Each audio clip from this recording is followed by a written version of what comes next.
Hello everyone. तो कैसे हैं आप सब। अगर आप बीएड के स्टूडेंट हो तो आपकी हर एक प्रॉब्लम का सॉल्यूशन आपको इस चैनल पे मिल जाएगा। चाहे वो प्रैक्टिकल फाइल हो, असाइनमेंट्स हो या हैंडमेड नोट्स हो और टॉपिक को समझाना हो, तो कंप्लीट क्लास ज़रूर देखिए। तो कैसे हो आप सब। आज मैं आपको कंप्लीट जो यूनिट होती है ना उसका मैराथन कराने वाली हूँ। आपने अगर मेरी 2 से 3 क्लास, 1 से 2 क्लास जो भी देखी है ना, आपको इतना तो पता है मैं आपको अपने वर्ड्स में चीज़ों को समझाने में फोकस करती हूँ, क्योंकि बीएड रटने का नहीं है, एज इट इज़ हमेशा बोलती हूँ। मैराथन कराने वाली हूँ, जो जो इंपॉर्टेंट है, किस टाइप से पेपर में ये क्वेश्चन आएगा वो भी बताने वाली हूँ। तो आपका बहुत ज़्यादा टाइम मैं नहीं लूँगी। ये मैराथन है, अलग से आपको एक एक टॉपिक पे क्लास भी मिल जाएगी, तो आप वो भी देख सकते हो। एंड इस टाइप से आपको हर एक सब्जेक्ट की क्लासेस मिल जाएंगी। क्लास कैसी लगी सिर्फ एक कमेंट करके बता के जाना। और अभी आप बीएड क्यों देखो, सिलेबस आपका बहुत ज़्यादा है, तो आप भी डाउट में होगे पता नहीं क्या इंपॉर्टेंट है यार, क्या इंपॉर्टेंट नहीं है। सेम प्रॉब्लम होती है, मुझे भी होती थी जब मैं स्टूडेंट थी।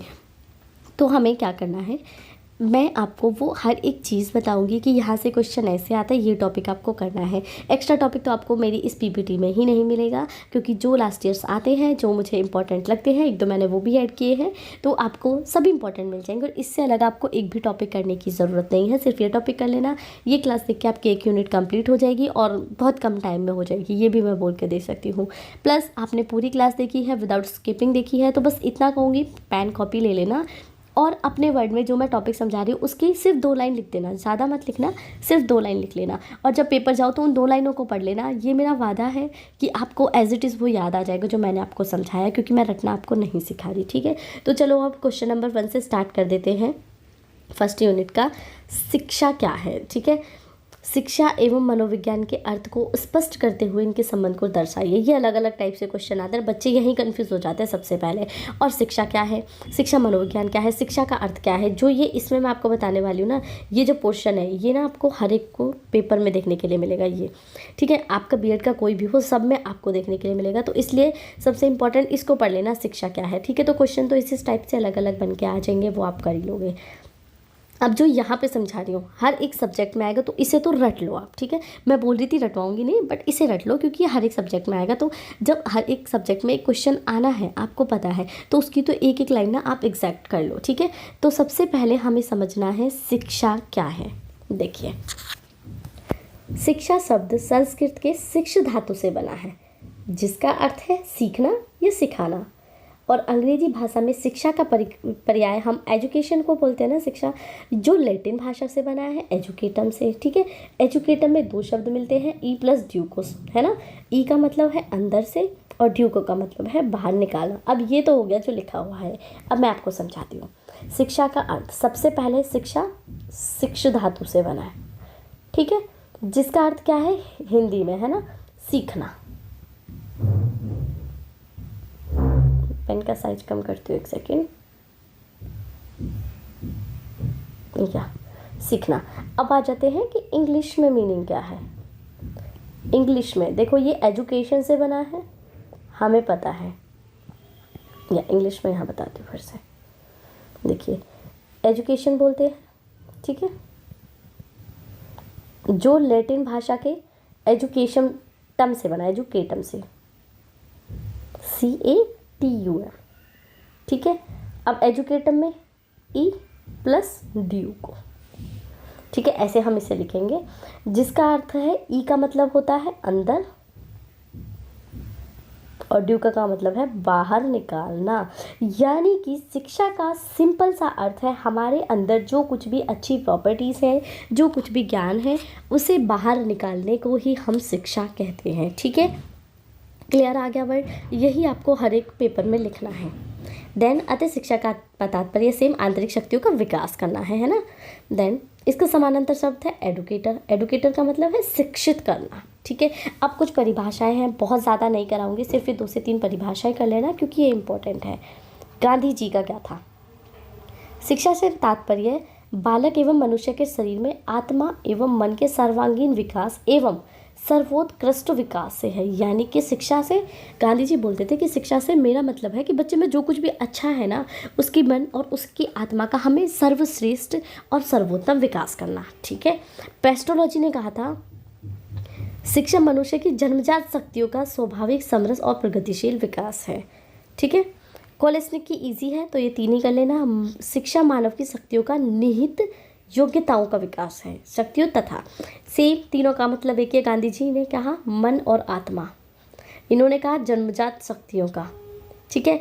और कोलेस्निक ने भी कहा शक्तियों तथा निहित योग्यताओं का, जो शक्ति और योग्यता हमें है उन्हें हमें बाहर निकालना।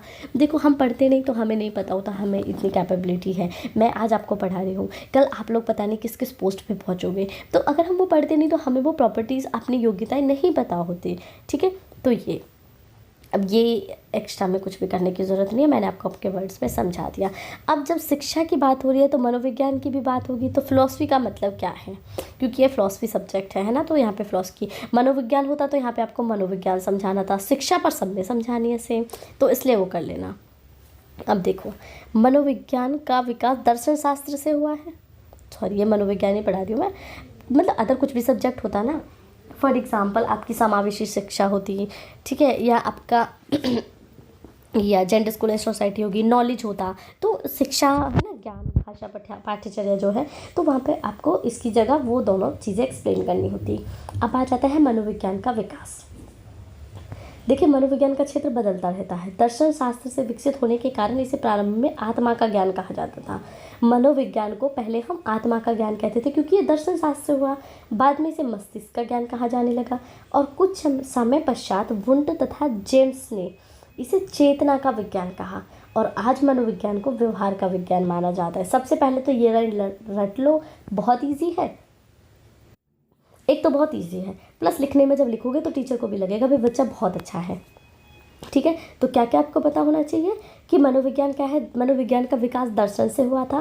पहले हम मनोविज्ञान को आत्मा का विज्ञान कहते थे, फिर हम इसे मस्तिष्क का विज्ञान कहने लगे, उसके बाद वुंट और जेम्स ने इसे चेतना का विज्ञान कहा, बट सबसे लास्ट में आज इसे व्यवहार का विज्ञान कहा जाता है। तो यहाँ से वेरी शॉर्ट आ जाता है कि हम मनोविज्ञान को किसका विज्ञान कहते हैं, आंसर जाएगा व्यवहार के साथ, ठीक है।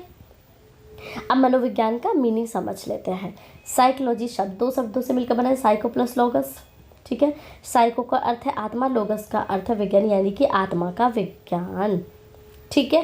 क्लियर, यहाँ तक कोई डाउट नहीं, बस इतना कर लेना। देन इनकी भी 2 से 3 परिभाषा करनी है। मैकडूगल ने कहा था मनोविज्ञान आचरण एवं व्यवहार का सकारात्मक विज्ञान है। बोरिंग ने कहा मनोविज्ञान मानव प्रकृति का अध्ययन है, और मनोविज्ञान मानव व्यवहार का विज्ञान है, कोलेस्निक ने कहा। तो ये तीनों, सिर्फ ज़्यादा परिभाषा नहीं, 3 कर लेना, 1 से 2 बार पढ़ोगे इजीली याद हो जाएगी, तो कोई टेंशन लेने की ज़रूरत नहीं है, ठीक है।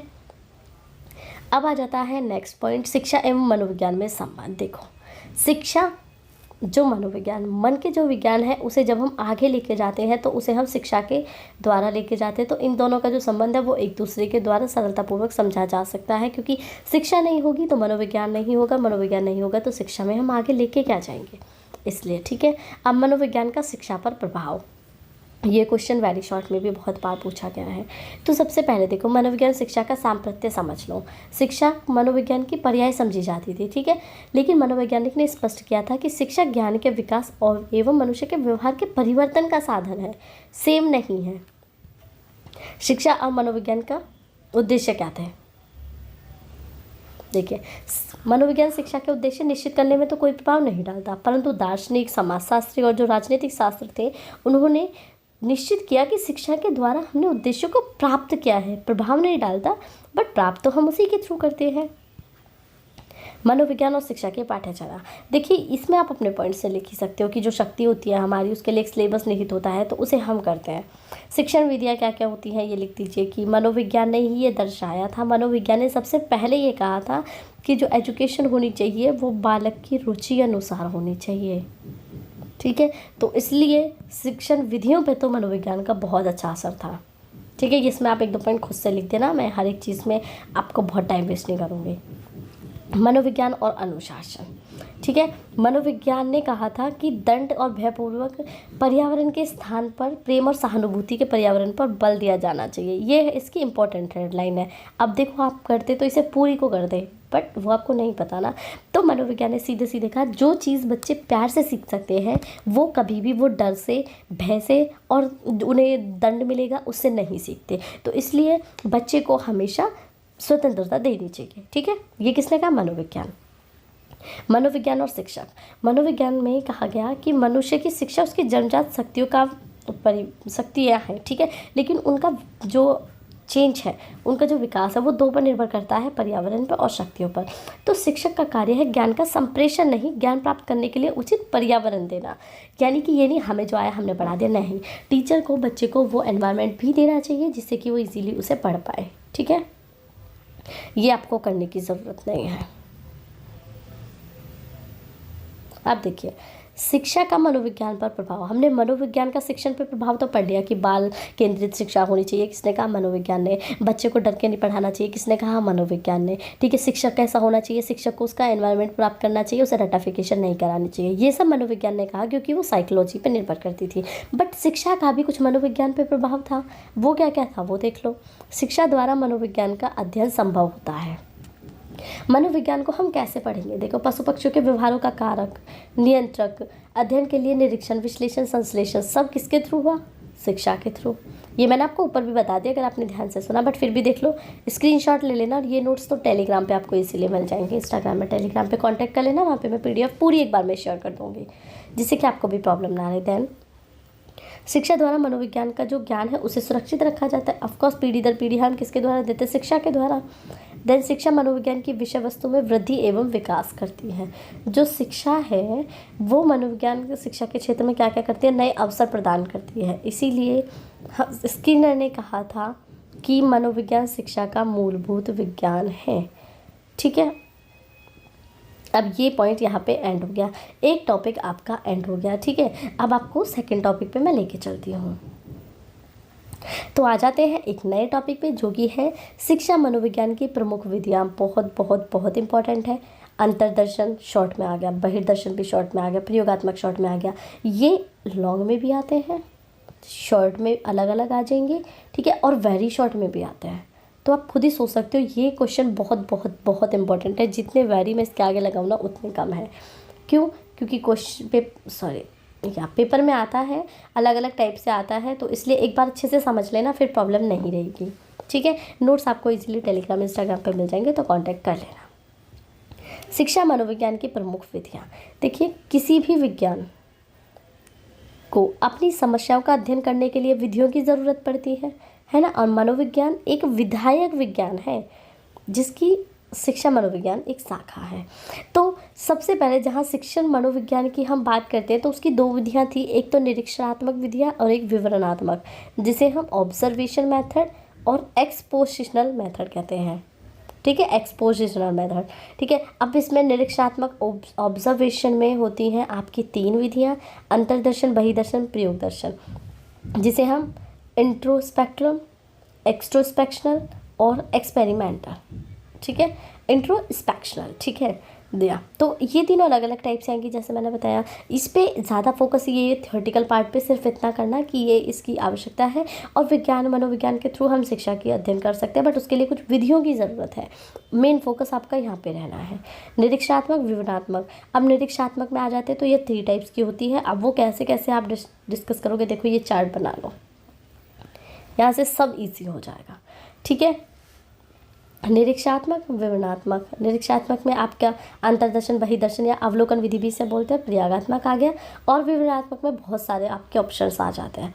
तो सबसे पहले देखो अंतर्दर्शन, क्योंकि वेरी शॉर्ट में ना, विवरणात्मक के वेरी शॉर्ट या शॉर्ट में नहीं आते, ये बहुत ज़्यादा आते हैं, तो इसलिए मेनली फोकस यहाँ पे करना है। अंतर्दर्शन पढ़ो। अंतर्दर्शन वर्ड पढ़ के आपके माइंड में क्या आ रहा है, सीधे सीधे बोलो। अंतर्दर्शन मीन्स अपने अंदर का दर्शन करना, अंदर को देखना। अर्थ भी यही है, अंतर्दर्शन का अंदर है अपने अंदर देखना। अब अपने अंदर देखना मतलब ये एक ऐसी विधि है जिसमें हम स्वयं अपनी गलतियों का, अपनी मानसिक स्थिति का अवलोकन कर सकते हैं, ठीक है। अपनी स्वयं की मानसिक क्रियाओं का निरीक्षण करता है तथा अपनी अनुभूति का ज्ञान स्वयं बच्चा प्राप्त करता है अंतर्दर्शन विधि के द्वारा। स्काउट ने कहा था कि अपने मस्तिष्क के कार्य व्यापारों का क्रमबद्ध रीति से अध्ययन करना ही अंतर्दर्शन है। मैंने कहा था ना, बीएड रटने की नहीं है, अंतर्दर्शन अपने अंदर देखना। अब अंतर्दर्शन विधि की बात हो रही है तो ऐसी विधि जिसमें हम अपने अंदर देखते हैं, अपनी कमियों का स्वयं अवलोकन करते हैं, अपनी मानसिक स्टेज का स्वयं अवलोकन करते हैं। क्लियर? अब इसकी कुछ विशेषताएं हैं, हर एक विधि की देखो विशेषता आपको लिखनी है, गुण इसके लिखने हैं और उसकी लिमिटेशन यानी कि अवगुण लिखने हैं। तो सबसे पहले हम इसकी विशेषता देख लेते हैं। इसमें व्यक्ति का स्वयं अपनी मानसिक प्रक्रियाओं का निरीक्षण करना पड़ता है ना, इसमें व्यक्ति खुद करता है। इसमें व्यक्ति स्वयं अपनी मानसिक क्रियाओं के संबंध में चिंतन करता है। हमने देखा, मैंने अपने मन में देखा, अरे मैं क्लास में ये गलती कर रही हूँ, मैंने खुद ने किया, अब मैं नेक्स्ट टाइम उसके बारे में सोचूंगी इसे दूर कैसे करना है। ठीक है, तो क्लियर, अपनी खुद की तो की मैंने, किसी और ने तो नहीं की। इसमें व्यक्ति को स्वयं अपनी मानसिक प्रक्रियाओं की अनुभूति एवं अभिव्यक्ति करना पड़ता है। ऑफकोर्स हम खुद करेंगे, सॉल्यूशन खुद ढूंढेंगे, टेंशन भी खुद लेंगे, उसे इम्प्रूव भी खुद से करेंगे, तो वो अंतर्दर्शन है, गुण। ठीक है, अब इस विधि के कुछ गुण हैं वो देख लेते हैं।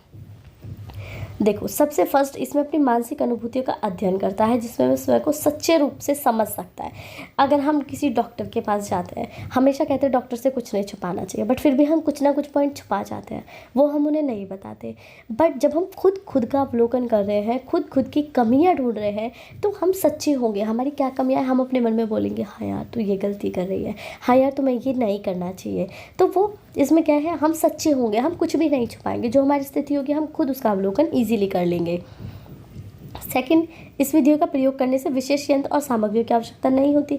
ऑफकोर्स जब अपने अंदर कर रहे हैं, मन से कर रहे हैं, अपने अंदर के पार्ट को खोल के तो नहीं करेंगे, जो हमें यंत्रों की आवश्यकता पड़ेगी, है ना। तो मन से कर रहे हैं तो यंत्रों की आवश्यकता या किसी भी सामग्री की आवश्यकता इसमें नहीं पड़ेगी। थर्ड पॉइंट, इस विधि का प्रयोग सरल है, इसमें किसी भी स्थान पर ये की जा सकती है, यानी कि सरल है, कहीं भी किसी भी टाइम कैसे भी स्थिति में हम इसे कर सकते हैं। इस विधि से किसी समस्या का तुलनात्मक अध्ययन किया जा सकता है, ठीक है, और परिणामों की तुलना न करने पर विश्वसनीय निष्कर्ष पहुंच सकते हैं। अन्य विधियों से प्राप्त परिणामों की व्याख्या करने में, यानी कि जो अलग अलग विधि हमने करी उससे जो सॉल्यूशन आया ना, उसको भी अगर हम सर्च आउट कर सकते हैं तो किसके थ्रू कर सकते हैं, अंतर्दर्शन विधि के द्वारा। अब आ जाता है लिमिटेशन, यानी कि इसकी कमियां क्या क्या है। सबसे पहले यह विधि सब्जेक्टिव और व्यक्तित्व है ना, वैज्ञानिक नहीं है। हम अपने मन को देखेंगे, मैं सोचूंगी मैंने ये गलती करी है, अब इसका कोई वैज्ञानिक कारण तो नहीं है, मैं अभी क्लास दे रही हूँ कुछ कमी कर रही हूँ, तो वैज्ञानिक कारण नहीं है ना, सिर्फ मैंने सोचा, मुझे लगा हाँ ये मैं गलती कर रही हूँ, अब वो फिट हो गया, तो वैज्ञानिक कारण नहीं है। सेकंड, मानसिक क्रियाएं अस्थिर और परिवर्तनशील होती हैं, जिसमें अध्ययन और आत्मनिरीक्षण बहुत ही कठिन है ना। एक टाइम पे मैं बहुत खुश हूँ कि मेरी वीडियो बहुत अच्छी चल रही है, बच्चों को बहुत हेल्प हो रही है, तो मैं सोचूंगी अरे मैं तो बहुत अच्छा काम कर रही हूँ, है ना। दूसरे टाइम पे एक वीडियो नहीं चली तो मैं सोचूंगी मैं गलत काम कर रही हूँ। तो मानसिक क्रियाएं अलग अलग होगी, काम मैं वही कर रही हूँ, पढ़ा मैं बच्चों को ऐसे ही रही हूँ, बट मेरी मेंटल स्टेज अलग अलग है। तो कभी हम खुश होते हैं, कभी हम दुखी होते हैं, कभी किसी चीज़ को हम ओवर एग्जीक्यूशन कर लेते हैं कि उस पर बहुत ज़्यादा टेंशन ले लेते हैं। तो क्या है कि परिवर्तनशील है, तो उसका एक फिक्स सॉल्यूशन भी हम नहीं दे सकते, है ना। थर्ड, इस विधि का प्रयोग बालकों तथा मानसिक रोगियों पर नहीं किया जा सकता। ऑफकोर्स बच्चे कैसे समझेंगे, अपने आप को नहीं समझेंगे, और जो ऑलरेडी मेंटली डिस्टर्ब है वो भी नहीं समझ सकता, तो ये विधि उसके लिए भी यूज़फुल नहीं है, ठीक है। देन, मनुष्य का व्यवहार प्रतिक्षण बदलता है, ये भी सेम उसी की तरह है कि व्यवहार बदला, हम खुश हैं तो हमने अच्छा अच्छा बोला, दुखी है तो गलत गलत बोला।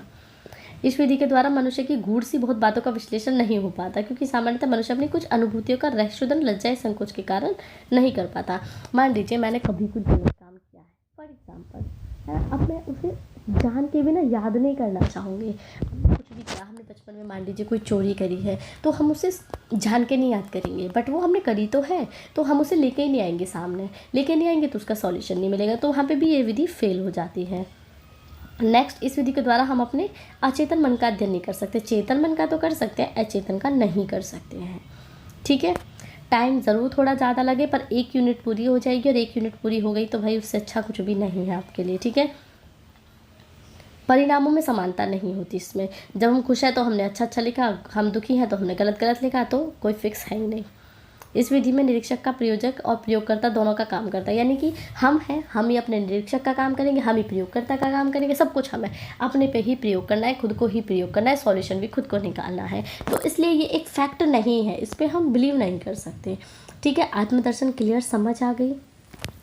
अब खुद बताओ, आपको कोई डाउट है आत्मदर्शन से? नहीं ना, अपने अंदर देखा, अपने अंदर सर्च आउट करी, अब खुद अपने आप अपने मन से आप उसकी कमियां लिख दोगे, इसके गुण लिख दोगे, ठीक है, और विशेषताओं में जो चीज़ें थी दोनों लिखते हुए, ठीक। अब आ जाता है बहिर्दर्शन। बहिर्दर्शन मीन्स किसी और के, बहि मीन्स बाहर का कोई, देखो बाहर का कोई दर्शन कर रहा है, ठीक है, तो नाम क्या हो गया, बहिर्दर्शन। तो जिसमें हम किसी बाहर के थ्रू करा रहे हैं इस दर्शन को। आप देखो, बहिर्दर्शन में निरीक्षक दूसरे व्यक्ति की मानसिक प्रक्रियाओं का अध्ययन करता है, ठीक है, दूसरा ही अध्ययन करेगा। निरीक्षण और परीक्षण पर निर्भर करती है ना, कि मैं जिस पे परीक्षण हो रहा है वो कैसा है और जो निरीक्षक परीक्षण कर रहा है वो कैसा है। बट इसमें ना कुछ 3 इंपॉर्टेंट पार्ट होते हैं। फर्स्ट, व्यक्ति के व्यवहार का निरीक्षण, व्यक्ति के व्यवहार का अनुभव, और अनुभव के आधार पर व्यक्ति के व्यवहार की व्याख्या। सबसे पहले हम उसके व्यवहार का निरीक्षण करेंगे, फिर हम समझेंगे कि उसके व्यवहार का अनुभव करेंगे कि यार ये ऐसा क्यों कर रहा है, क्या कर रहा है। फिर हम उसकी व्याख्या करेंगे कि भाई इसने ये किया तो इसके पीछे ये कारण थे, ये इसे नहीं करना चाहिए था, ठीक है। अब बहिर्दर्शन पे आ जाते तो बहिर्दर्शन आपका 4 टाइप्स का देखने के लिए मिलेगा। अगेन बहुत इंपॉर्टेंट पार्ट है, वेरी शॉर्ट में आता है, तो प्लीज़ नोट डाउन दिस। बहुत ईजी लैंग्वेज में समझा रही हूँ तो आपको समझ आना चाहिए। औपचारिक बहिर्दर्शन, अनौपचारिक, आकस्मिक एंड क्रमिक। देखो, औपचारिक बहिर्दर्शन में नियंत्रित परिस्थितियों के व्यवहार का परीक्षण किया जाता है। औपचारिक का मतलब होता है जो चीज़ें नॉर्मली चल रही हैं, जहाँ पे पूरा कंट्रोल है। मैंने ये आपको औपचारिक और निरौपचारिक शिक्षा भी बताऊंगी, शेयर कर दिया है, वो भी देख लेना, बहुत इंपॉर्टेंट है। तो औपचारिक जिसमें परिस्थितियाँ पूर्णतः नियंत्रण हो और व्यवहार का परीक्षण किया जाए। अनौपचारिक में बिना किसी पूर्व निर्धारित कार्यक्रम के व्यवहार का निरीक्षण किया जाता है। देखो, औपचारिक क्या, बच्चे को हमने बता दिया, देखो मैं आऊँगा तो मैं थप्पड़ मारूंगा, अब तुम्हारा जो रिएक्शन है बताना, ठीक है, वो हो गया औपचारिक, क्योंकि मैंने उसे बता दिया सब कुछ कंट्रोल में, और तुमने मुझे वापस से कुछ कहा तो तुम्हारे पापा डांटे, फॉर एग्जाम्पल, ठीक है। देखिए, बच्चा है, मैं आया, मैंने बच्चे को थप्पड़ मारा, यहाँ उसके पापा है, उससे बोल दिया तुमने कुछ बोला तो तुम्हारे पापा कुछ कहेंगे, तो कंट्रोल हो गया पोर्शन। अब आ जाते अनौपचारिक, जहाँ पे बच्चे को नहीं पता, मैं गया, मैंने चांटा मारा, अब बच्चे को नहीं पता क्या होना है, चाहे उसके पापा खड़े हो चाहे उसकी मम्मी खड़ी हो, बट उसे इस चीज़ का कोई आइडिया नहीं है, तो उसका रैंडम बिहेवियर क्या होगा वो हम अनौपचारिक बहिर्दर्शन में देखते हैं। आकस्मिक में, आकस्मिक रूप से व्यवहार, कुछ नहीं पता, बच्चा कहीं भी है कहीं भी नहीं है, उससे अचानक से जाके कुछ भी बोल दिया तो उसका रिएक्शन। क्रमिक बहिर्दर्शन में निर्धारित कार्यक्रम के अनुसार नियम पूर्वक व्यवहार, ठीक है, यानी कि एक एक स्टेप बाय स्टेप चलना। स्टेप फर्स्ट, स्टेप थर्ड पे नहीं जा सकते, स्टेप 2, स्टेप 3, 1 बाय 1 जो चलना है, दैट इज क्रमिक बहिर्दर्शन, ठीक है। अब इसके भी गुण और सीमाएं पढ़ लेते हैं। देखिए, यह एक वस्तुनिष्ठ विधि है, ठीक है, जिसमें क्रिया और व्यवहारों का निष्पक्ष विवरण किया जाता है। बालकों का अध्ययन, इसमें एक से अधिक बालकों का अध्ययन एक साथ कर सकते हैं, तो समय कम लगेगा। इस विधि द्वारा किए गए निरीक्षणों को दोहराए जा सकते हैं, एक बार के लिए दोबारा दोहरा सकते हैं, है ना, और रिजल्ट भी सही आएगा, ठीक है। बाल मनोविज्ञान की सही जानकारी इस विधि के थ्रू ले सकते हैं कि भाई बच्चे को जब हम थप्पड़ मारते हैं तो बच्चे का रिएक्शन क्या होगा, मोस्टली वो हर एक छोटे बच्चे का होगा, ठीक है। तो ये होगी इसके गुण। अब इसकी कुछ लिमिटेशंस हैं, यानी कि इसकी कुछ कमियाँ। इस विधि में व्यक्ति के व्यवहार का अध्ययन करते हैं और मानसिक अनुभूतियों का नहीं, है ना। उसका व्यवहार तो कर सकते हैं, उसने हमें थप्पड़ मारा, हमने उसे थप्पड़ मारा, मे बी उसने सामने कुछ नहीं कहा, मन ही मन वो गाली दे रहा हो, तो मानसिक स्थिति हमें नहीं पता, बट हम तो ये देखेंगे हमने बच्चे को थप्पड़ मारा, वो चुप था तो वो शांत है, बट ऐसा नहीं है, मे बी मेंटली वो हमें गाली दे रहा हो, मेंटली वो हमसे कुछ भी बोलना चाह रहा हो, तो मानसिक स्थिति का अध्ययन हम इसके थ्रू नहीं कर सकते। कभी कभी व्यक्ति ऐसा नाटकीय व्यवहार भी करता है ना, जैसा मैंने आपको एग्जांपल दिया कि वो खुश है और वो खुश नहीं होता, तो ये क्या है, तो व्याख्या गलत ही हो जाएगी, है ना, बहिर्दर्शन बेकार हो जाएगा। थर्ड, इस विधि की सहायता से एक समय में केवल एक तथ्य पर ही विश्लेषण कर सकते हैं, है ना। ऐसा तो नहीं है कि बच्चे को थप्पड़ मारना है, मैं एक ही एग्जाम्पल दे रही हूँ, आप ये मत सोचना कि मैम थप्पड़ मारने की बात क्यों कर रही है, वो डायरेक्ट क्लास में लाइव में मेरे दिमाग में आया तो मैंने आपको वो बता दिया, ठीक है। देखिए, बच्चे को हमने थप्पड़ मारा, एक तरफ तो थप्पड़ मार ले, तो पहले हम उसका वो व्यवहार देखेंगे, दूसरी तरफ हम उसे प्यार कर रहे हैं, हम उसे टॉफ़ी दे रहे हैं, हम उसे कुछ गिफ्ट दे रहे हैं, दोनों चीज़ें हम साथ में नहीं कर सकते, पहले हमें थप्पड़ ही मारना पड़ेगा, उसके बाद उसे शांत करके उस स्त्री को नॉर्मल करके ही हम उसे गिफ्ट दे सकते हैं। तो दोनों चीज़ें ना अलग अलग करनी होती है, तो एक टाइम पे एक ही चीज़ हम कर सकते हैं। फोर्थ, इस विधि में निरीक्षक प्राय अपनी पूर्व धारणाओं एवं पूर्वग्रहों से संबंधित होता है ना। जैसे कि बच्चा आया, हमने उसे गिफ्ट दिया, चाहे पहले वो रो के आया हो, तो वो उतना खुश नहीं होगा, तो उसकी जो पूर्व स्थिति है वो इस पर भी फर्क करेगी, ठीक है। यस, अब कुछ सावधानियाँ होती है इसमें कि क्या क्या सावधानी रखनी चाहिए। तो सबसे पहले तो जागरूकता होनी चाहिए, पूर्व स्थिति क्या थी उससे बच्चे को दूर रखना चाहिए, निरीक्षण का क्षेत्र निश्चित होना चाहिए कि यही होना है, और निरीक्षक केवल अपनी स्मृति पर ही निर्भर नहीं रहना चाहिए, उसे लिखना भी चाहिए बातों को कि कौन सी चीज़ पे क्या उसका बिहेवियर था। अब आ जाते हैं थर्ड पे, प्रयोगात्मक। प्रयोगात्मक का सीधा सीधा मतलब है जो प्रैक्टिकल फॉर्म में होती है, ठीक है। अब इसमें क्रो एंड क्रो ने परिभाषा दी थी, मनोविज्ञान प्रयोगों का उद्देश्य किसी निश्चित स्थिति या दशा में बालक के व्यवहार से संबंधित किसी विचार या विश्वास का परीक्षण करना। देखो प्रयोगात्मक है, जैसे प्रयोग किया जाता है, सिंपली समझो हम प्रैक्टिकल करते हैं, that is known as a प्रयोगात्मक विधि। ठीक है, यस। इस विधि के गुण देख लो। इस विधि में व्यवहार अनुभूति का अलग अलग नहीं वरन एक साथ है ना, वो फील क्या कर रहा है, वो व्यवहार क्या कर रहा है, तो प्रैक्टिकल फॉर्म है तो दोनों का एक साथ अध्ययन हो जाएगा। इस विधि में व्यक्ति की क्रियाओं का निश्चित परिस्थितियों में किया जाता है। प्रैक्टिकल करते हैं ना, सेम चीज़ होती है ना, एनवायरनमेंट है तो इतना होना चाहिए, ओवन में कुछ रखते हैं, पीपीटी या प्रेसिपिटेशन का प्रैक्टिकल करते हैं तो कंडीशन क्या है, अंडर कंट्रोल होती है। वस्तुनिष्ठ विधि है। इस विधि में परीक्षा के प्रयोग का दोबारा दोहराए जा सकते हैं। एक बार प्रैक्टिकल कर लिया उसे दोबारा भी तो हम कर सकते हैं ना, ये करने के लिए कि वो सही था या नहीं था। अब दोष आ जाते हैं। व्यक्ति की अनेक अनुभूतियों का अध्ययन हम नहीं कर सकते, इनके लिए अंतर्दर्शन विधि का सहारा लेना पड़ता है ना। एक टाइम पे एक ही चीज़ तो जान सकते हैं, और अंतर्दर्शन का सहारा लेंगे अगर उसके मन को जानना है।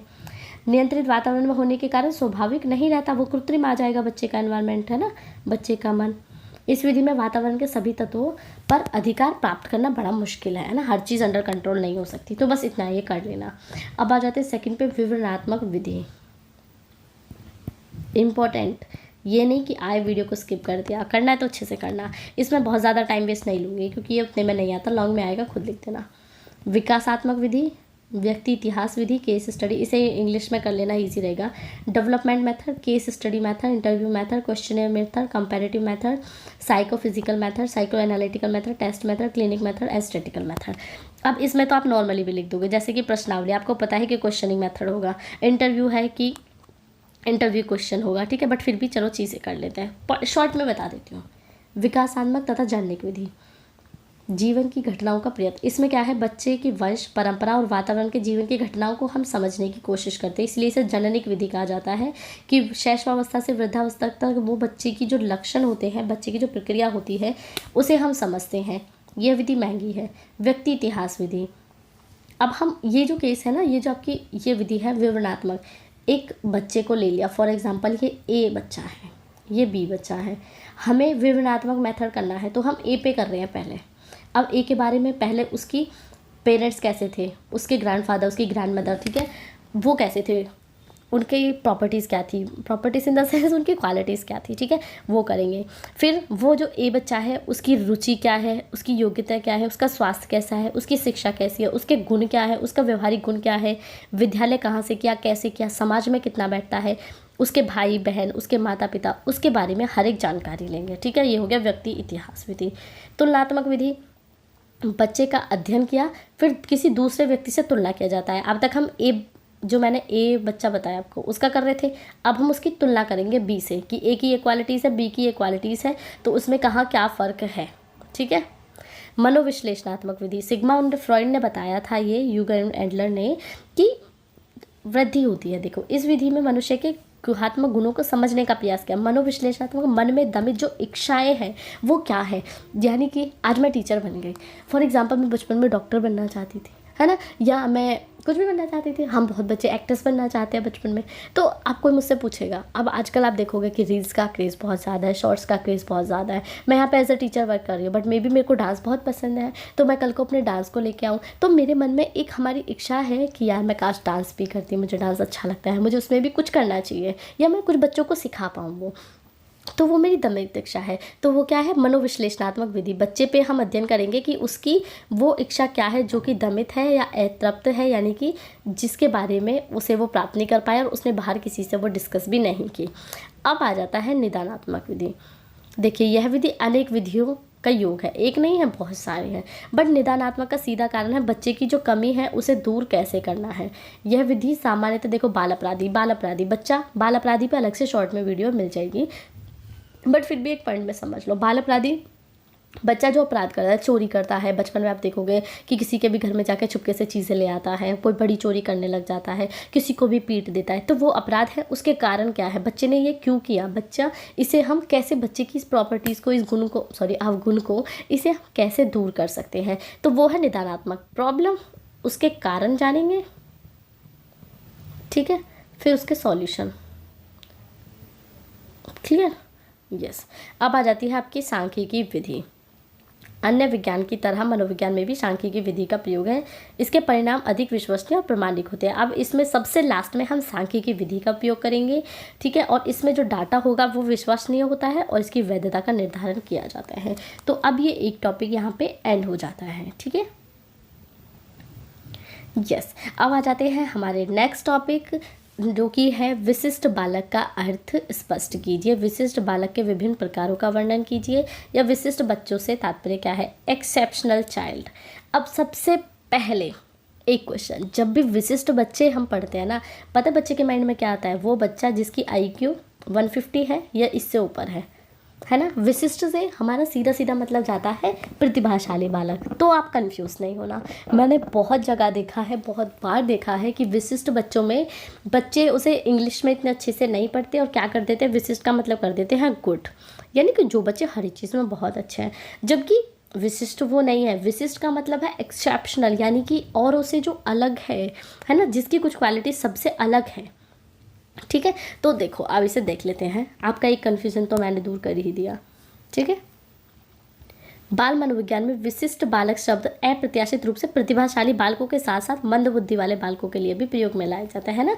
तो प्रतिभाशाली बालक, मंद बुद्धि बालक, ऐसा नहीं है कि सिर्फ प्रतिभाशाली, सभी बच्चों के लिए भी हम एक्सेप्शनल चाइल्ड बोल सकते हैं। बच्चा बहुत इंटेलिजेंट है, उसे बोल देंगे एक्सेप्शनल चाइल्ड। बच्चा पढ़ने में बहुत कमज़ोर है, एक्सेप्शनल चाइल्ड। बच्चा अच्छे से चलता नहीं है, एक्सेप्शनल चाइल्ड। बच्चा अच्छे से बोलता नहीं है, एक्सेप्शनल चाइल्ड। तो जो अलग है ना, बहुत इंटेलिजेंट है तो अलग हो गया ना, क्योंकि नॉर्मल होता है बच्चे, कम पढ़ता है तो अलग हो गया, यानी कि अलग। एक वर्ड याद कर लेना, एक्सेप्शनल मीन्स अलग, ठीक है। अब इसके लिए मैं एक लाइन और करूँ, दुर्भाग्य से इस शब्द का प्रयोग हम असामान्य बच्चों के लिए करते हैं। जो मैंने आपको वोकैबुलरी के थ्रू बताया ना, सिर्फ वही है। अब इसकी कुछ धारणाएं पढ़ लेते हैं। देखो, विशेष बुद्धि वाले बालक प्रतिभाशाली बालक होते हैं। सामान्य धारणा ये होती है, मंद या पिछड़े बालक मंद बुद्धि बालकों की श्रेणी में आते हैं। दृष्टिहीन को हम विजुअल हैंडीकैप कहते हैं। श्रवण वालों को हम हियरिंग इम्पेयर्ड बोलते हैं।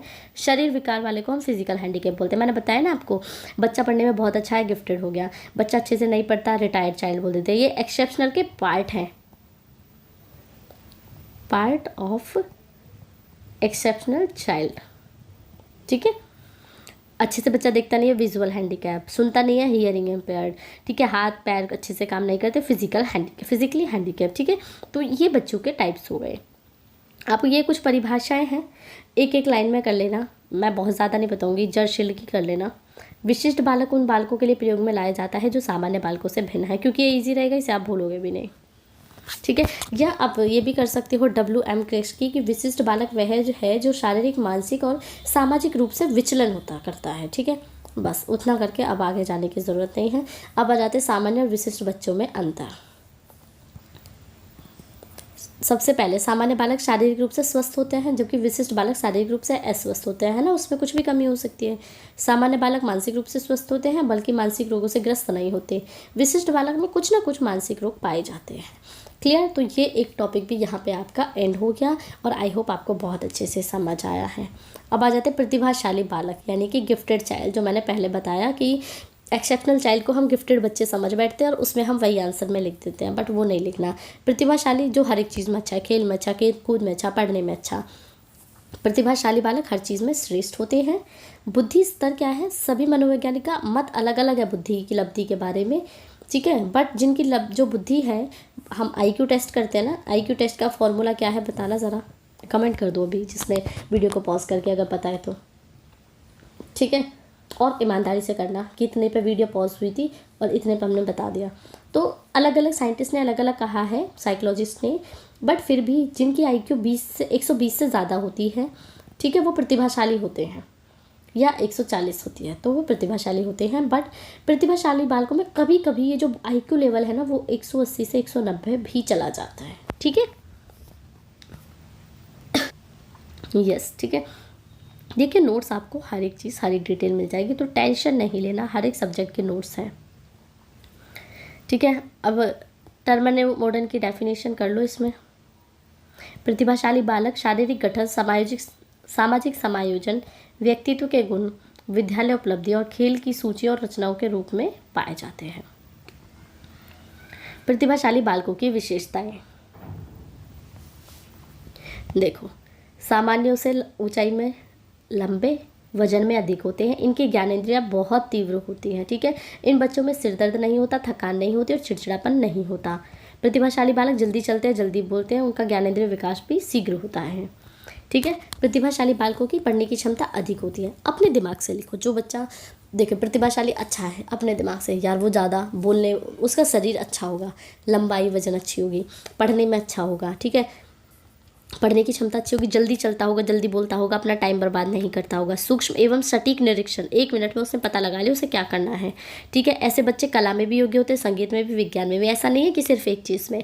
जैसे मैंने कहा मैं पढ़ने में अच्छी हूँ, मैं आपको पढ़ा रही हूँ एज अ टीचर, अब मे भी मुझे डांस भी अच्छा लगता है ना, और मुझे उसका शौक है, तो वो क्या है, वो प्रतिभाशाली बच्चों में आ जाते हैं कि ज़रूरी नहीं है एक ही क्वालिटीज़ हो, अदर भी हो सकती है।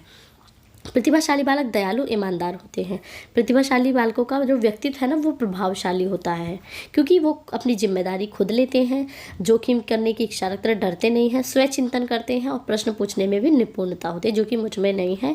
एज अ स्टूडेंट मुझ में कभी भी नहीं थी, मैं बहुत कम बचती थी कि टीचर से कोई क्वेश्चन नहीं पूछा, अरे छोड़ो खुद से सॉल्व कर लूँगी, बट मैं स्वयं निरीक्षण करती थी और स्वयं निरीक्षण भी मेरे लिए हेल्पफुल रहा। ठीक है, ऐसे बच्चे जिज्ञासु होते हैं, यानी कि उनमें ज्ञान की पिपासा कभी शांत नहीं होती, ये करना है, वो करना है, मैम ये क्यों हुआ, सर ये क्यों हुआ। ठीक है, ऐसे बालकों की जो रुचि है वो सभी क्षेत्रों में पाई जाती है, ये पॉइंट ऊपर भी मैंने बता दिया आपको। अब आप सोचो कि मैम जो बच्चे परेशान करते रहते क्या वो प्रतिभाशाली है? नहीं, आजकल तो मतलब बच्चे इंटेलिजेंट भी नहीं होते, फिर भी बहुत क्वेश्चन पूछते हैं। बहुत बार बच्चा इंटेलिजेंट होता है फिर भी नहीं पूछता, तो थोड़ा सा एक्सेप्शनल केस तो देखो हर एक चीज़ में आ जाएगा, बट फिर भी हम अच्छी अच्छी चीज़ें ही लेके चलते हैं प्रतिभाशाली बच्चे में। मौलिक चिंतन करते हैं, मित्र बहुत ईजिली बना लेते हैं और खेल कूद में भी आगे रहते हैं। अब आ जाता है प्रतिभाशाली बालकों की हम पहचान कैसे करेंगे। यहाँ से ना स्पेशल क्वेश्चन बन के आता है आपका शॉर्ट में, ठीक है, और वेरी शॉर्ट में। वेरी शॉर्ट में आए तो 2 पॉइंट दे देना, शॉर्ट में आए तो ये पूरा मटेरियल दे देना कि प्रतिभाशाली बच्चों की हम पहचान कैसे करेंगे। सबसे पहले बुद्धि परीक्षण, IQ टेस्ट करेंगे। IQ टेस्ट क्या होता है? बच्चे की आयु, ठीक है, बच्चे की मानसिक आयु, मैंने आपको बताया था बट आपने रिप्लाई नहीं किया। बच्चे की आयु मल्टीप्लाई 100, ये है आपका IQ का फॉर्मूला। तो IQ से देन उपलब्धि टेस्ट, उपलब्धि परीक्षण किया जाता है कि उसकी योग्यता और जो प्रतिभाएं हैं उन्हें हम सर्च आउट करते हैं। देन अभिरुचि परीक्षण, यानी कि किस किस में बच्चे की रुचि है, क्या क्या उसे करना पसंद है, तो इससे भी हम एक ये कर सकते हैं, बच्चा हर चीज़ में पसंद है, उसे हर चीज़ अच्छी लगती है, तो यानी कि वो हर एक चीज़ में इंटेलिजेंट है, तो वो प्रतिभाशाली बच्चा है। ठीक है, ये थ्योरेटिकल चीज़ है जो हम मानते हैं। अब आ जाता है संबंधित व्यक्तियों से प्राप्त सूचना। जब हम सर्च आउट करेंगे तो हम ये भी देखेंगे उसके मम्मी, उसके पापा, उसके फ्रेंड से, उसके टीचर से पूछेंगे कि बच्चा कैसा है ना। डीन एंड कफ की सूची के अनुसार डीहन और कफ ने एक सूची तैयार की थी जिसके आधार पर प्रतिभाशाली बालकों का पता लगाया जा सकता है, जिसमें उनके गुण क्या क्या रखे थे। ऐसे बालक जो आसानी से याद कर लेते हैं, सामान्य बुद्धि से अधिक रहते हैं, रटने की अपेक्षा समझने पर अधिक फोकस करते हैं और कठिन कार्यों को आसानी से कर लेते हैं। तो ये उनकी एक सूची थी। अब देखो कैसे पहचान करेंगे प्रतिभाशाली बालकों की। फिंगर टिप्स पे आपको समझा दिया। नंबर 1 IQ टेस्ट, नंबर 2 बुद्धि उपलब्धि है ना, कैसे नंबरिंग आते हैं। 3rd रुचि क्या है। 4th उसके पेरेंट्स, उसके फैमिली मेम्बर, किसी से भी पूछ के।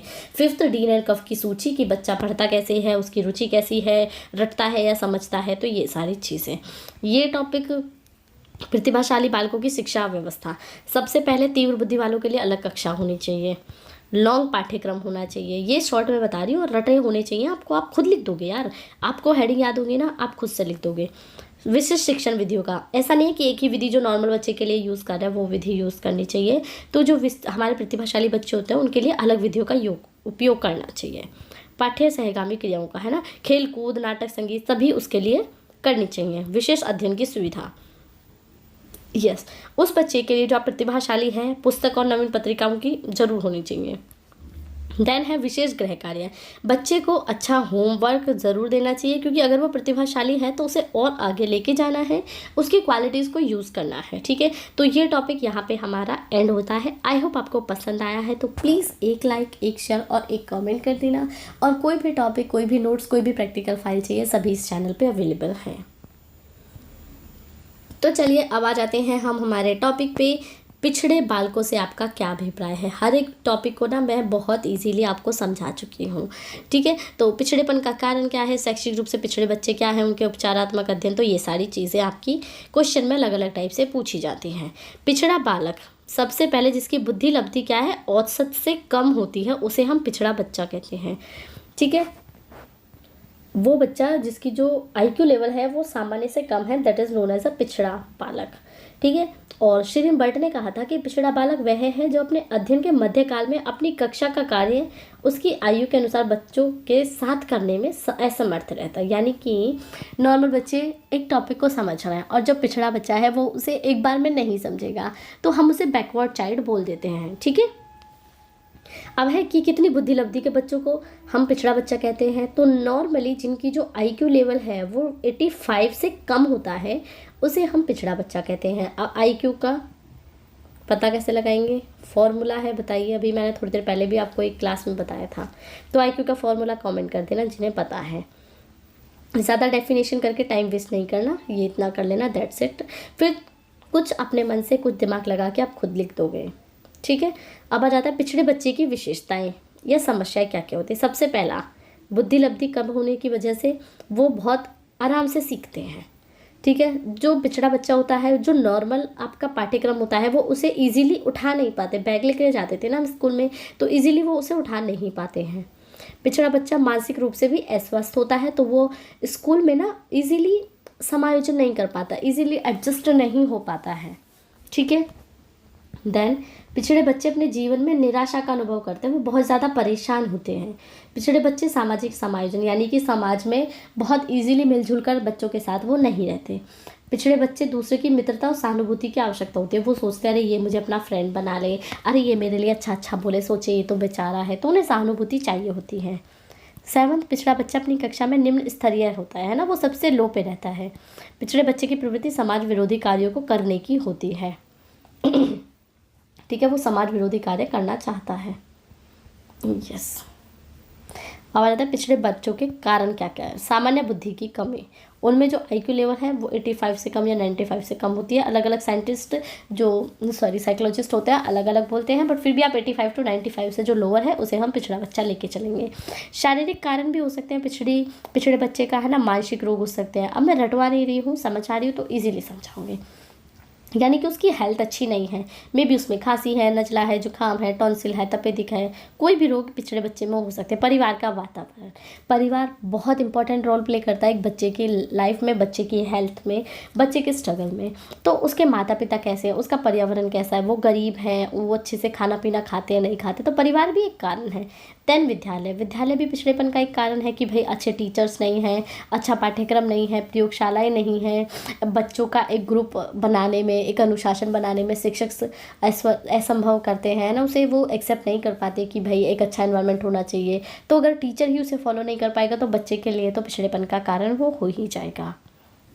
संवेगात्मक कारण, बच्चा बहुत स्थिर है, उसे बहुत जल्दी गुस्सा आ जाता है, चिंता करता है, सुस्ती लगी रहती है, तनाव में रहता है, तो वो भी आपका पिछड़े बच्चे का कारण है।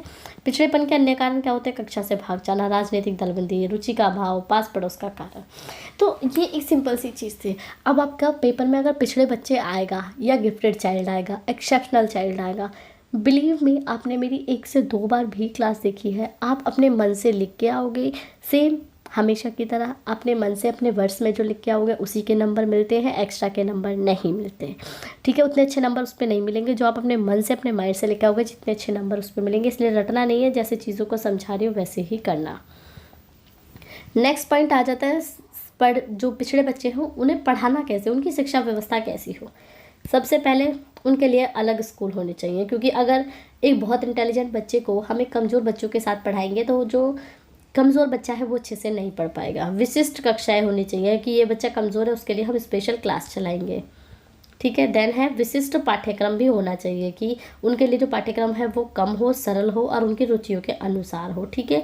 तो अब यहाँ पे मैं इस क्लास को एंड करती हूँ। मैराथन क्लास भी एंड हो गई, कंप्लीट क्लास आपको करा दी। स्टिल कोई डाउट है, एक कमेंट, एक लाइक और एक शेयर कर देना, और आपको ऐसे हर एक क्लास की मैराथन भी मिल जाएगी, हर एक क्लास के अलग अलग टॉपिक में ही मिल जाएंगे। तो सब कुछ इस चैनल पर अवेलेबल है, आपको सिर्फ चैनल को देखना है और ज़्यादा से ज़्यादा शेयर करना है अपने सभी फ्रेंड्स और क्लासमेट्स के साथ। बाकी लिंक मैंने वीडियो के डिस्क्रिप्शन में दे दी, तो आप मुझे इंस्टाग्राम टेलीग्राम पर कॉन्टैक्ट कर लेना। ये जो PDF नोट्स है ये आपको फ्री में मिल जाएंगे, ठीक है। So thank you and bye bye.